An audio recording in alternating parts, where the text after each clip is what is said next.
Soul of the Matter by Michael A. Kroll, narrated by Michael A. Kroll. Preface.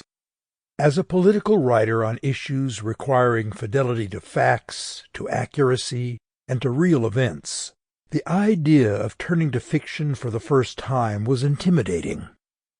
And yet, once begun, I found the storytelling liberating, precisely because it freed me from those concrete restraints.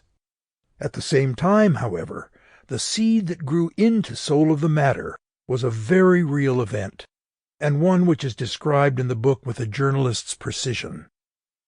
And while the novel is not directly about this horrific event, it played such a role in the birth of the book that it deserves a special mention here.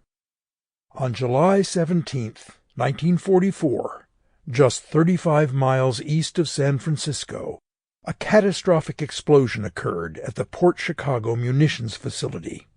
320 Navy personnel were killed on the spot, the vast majority of them African-American sailors who had been ordered to do the dangerous mule work of loading waiting ships with bombs and other volatile munitions.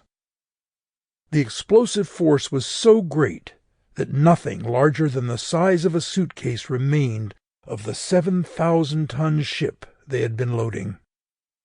The shock waves were felt as far away as Nevada. When, after clearing the devastation, including the bits and pieces left of the dead and dying, the men were ordered to resume their work, hundreds chose instead to inaugurate a work stoppage to protest. Threatened with treason, a capital offense, all but 50 men decided to resume their dangerous work. The Navy charged those 50, all black, with mutiny.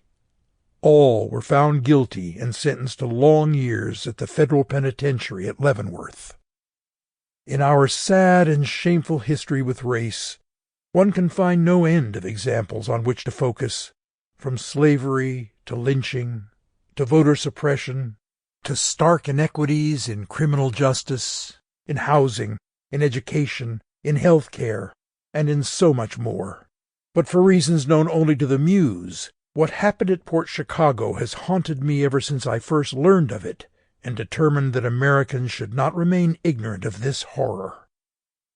I first conceived of a conventional mystery format, a story of revenge by children of those court-martialed men visited on the children of those who had turned their fathers first into pack animals and then into corpses or convicts. Sample complete. Ready to continue?